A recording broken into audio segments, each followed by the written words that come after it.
going to try to find a way to unlock the rule, and I think it's possible. Yeah, when I was a member of the judiciary, I saw the abuses of the FBI, the terrible abuses over and over and over. I went to the SCIF and got the confidential briefing from sort of the other perspective on that to understand the necessity of Section 702 of FISA and how important it is for national security, and it gave me a different perspective. That was House Speaker Mike Johnson yesterday saying that lawmakers will keep working to renew Section 702 of the controversial government surveillance program known as FISA. 19 Republicans voted to block the measure yesterday. Ahead of the vote, former President Trump wrote this on Truth Social. Quote, "Kill FISA. It was illegally used against me and many others. They spied on my campaign." Former Trump campaign officials Carter Page and George Papadopoulos both told me federal authorities used FISA to spy on them illegally. Were you had no idea that you were actually being surveilled? Yeah, absolutely. My conversations with him intensified right the month before my illegitimate FISA warrant in September 2016, when all these defamatory articles are being placed by the DNC. Judge Deary approved my final FISA warrant in June of 2017. They were illegally breaking into my residences and taking unauthorized photos of my personal belongings. At the very same time, they're also paying this guy who was involved in the Russia hoax and helped start the Russia hoax. I had absolutely nothing to do with the Russians, but what the informants were actually telling me, I thought was treason. Donald Trump and myself in the campaign had nothing to do with whatever these people mentioned, and that I love America. That's the exculpatory evidence that they did not present to the FISA court. That's absolutely correct. Yes. They were cherry-picking strange information. Just stunning. Joining me now is Ohio Congressman, House Judiciary Committee Chairman Jim Jordan. Mr. Chairman, thanks very much for being here. You lived it. You saw those two interviews with Carter Page and with George Papadopoulos. Throughout the whole thing, you lived it and watched them spying on those two individuals illegally. Yep. No, exactly. And there are two parts of this FISA law, Maria. There's the part you were just talking about where they actually go to a court, get a warrant, and go and surveil people. What happened in those situations is all the evidence wasn't presented to the court. The court didn't know what was going on. In fact, Kevin Kleinsmith, a lawyer for the Department of Justice, actually lied to the court in order to do what they did to President Trump and to the people involved with his campaign. So there are reforms in the bill that help address that situation. The other section is the one that's up for reauthorization, the so-called 702 program, and this is where they search this giant database, what I call this giant haystack of information. They search Americans, and they don't even get a warrant. They just go rummaging through there using Americans' name, phone number, email address to get information on you. And what we're saying is for that program, if you're going to look up U.S. persons, go get a warrant. The way our system works is you got to go to a separate and equal branch of government and get a probable cause warrant if you're going to go look through people's stuff. That has served us well. We think it should apply to this program as well. That's the hang up on the legislation. We're going to keep pushing to get that warrant requirement for the 702 program as part of the renewal. Well, I mean, of course, there's going to be abuse if you don't have the warrant, right? I mean, and by the way, are you really going to be able to have a change in the behavior at the FBI with the same players at the wheel? We've seen this over and over again. First, it was the Russia collusion lie that was made up by Hillary Clinton, where the FBI and the CIA drove it through the government. It went viral across the world. It was completely made up. They abused FISA and spied on people attached to Trump. Then they did it all again, same cast of characters, telling us that Hunter Biden's laptop is Russian disinformation. So do you really expect a change with the same group in charge at the FBI? Well, it's certainly going to make we certainly need President Trump in the White House with the new Attorney General, new FBI Director. I'm all for that. We're going to do everything we can to help President Trump win. I think he's going to. He's up in all the key swing states around the country.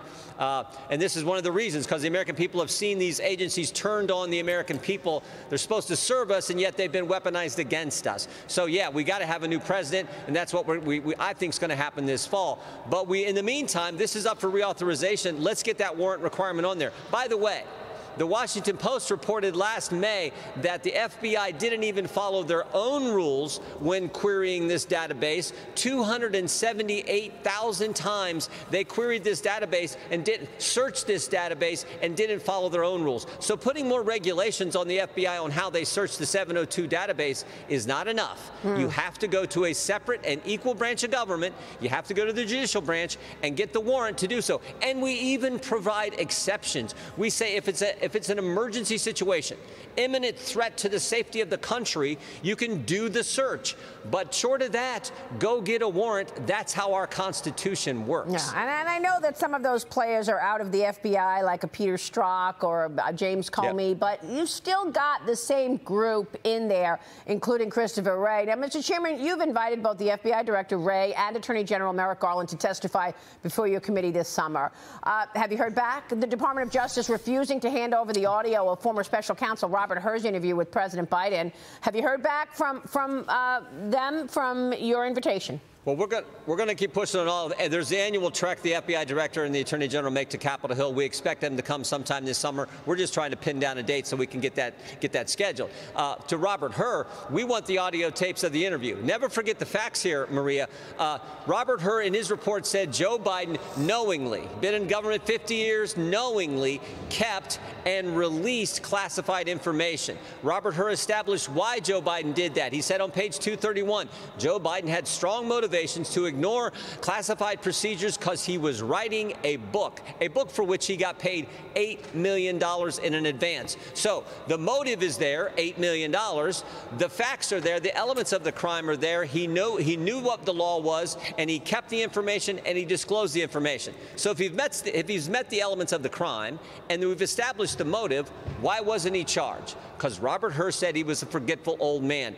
I think the country has a right to know, what did he base that on? Part of that was this interview he had. We would like the audio tape because that's important for Congress to do our duty of oversight. More importantly, I think it's the American people. As we get ready to decide who's going to be the commander-in-chief, have a right to know and see what was in that audio tape. Well, they keep stonewalling you. Are you going to be successful here? I mean, why would you expect anything other than more stonewalling? Well, they've given us, I mean, we've got the transcript. They're the ones who told us that they used the audio tape. We're going to keep pushing. We expect to get that. The investigation's over. It's part of their investigation. Let us have the audio tape. Let the American people hear the audio tape. We think that's important, as I said, before this critical election coming here in 6.5 months. Well, I mean, the public is watching all of this unfold. Now the Justice Department reportedly finding inconsistencies in Fulton County DA Fani Willis's use of federal grant money. Yeah. Willis fired the whistleblower who warned the DA's office was attempting to misuse $488,000. This was a federal grant. She wanted to use it to pay for computers and travel. I don't know if she was traveling with her boyfriend or not, but the DOJ told the Washington Free Beacon the grant is plagued with reporting discrepancies, Mr. Chairman. Yeah, no, God bless the whistleblower who came forward. We've talked with the whistleblower. She's given information to the press, to us. Now the Department of Justice is looking into this. All kinds of problems with Fani Willis and this ridiculous investigation that she's run on President Trump and others and the charges she's brought forward. I mean, you got the whole thing with Nathan Wade. Taxpayer money going to Nathan Wade. He was traveling to Washington, meeting with the DOJ, the White House, the January 6th committee, all in this effort to go after President Trump. And now we have this. It looks like misspending federal grant dollars. God bless the whistleblower who came forward and let us understand what's going on here. Well, you've also had whistleblowers, obviously, for the impeachment inquiry as part of your investigation into Biden family influence peddling. Where does the impeachment inquiry of President Biden stand, Mr. Chairman? We're going to continue to do our work. We talked about Robert Hur. We want that information. We've got two DOJ lawyers who we want to interview. We had to go to court. Looks like we're going to get to finally interview those individuals who were part of the Hunter Biden investigation. Our job is to do our oversight. There's no time limit on that in the Constitution. We're going to do that. I think the case is compelling. I've said this for a year now.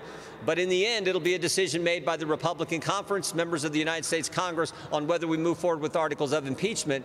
But we're going to complete our work, and we just steadily move through that.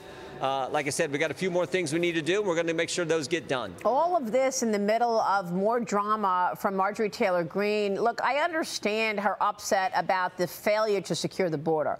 People want to see change at that border. But to constantly bring up more drama to take down speakers. Now she wants to take down Speaker Johnson. Where does this stand? How are you going to operate and have, order when you are hanging on by a thread in terms of the majority? And what the heck is with Mike Gallagher that he left, leaving you in a position that you can't even fill the seat and you can't have a special election? Now the people of Wisconsin are screwed.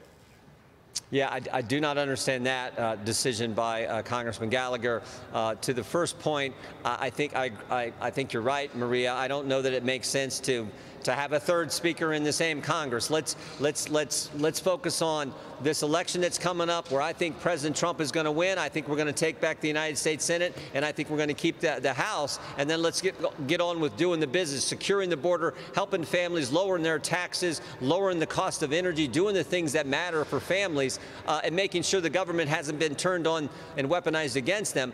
That's what we need to focus on. As we're again just 6 months before this most important election. Will you ever be able to secure the border, or you need a new president in place?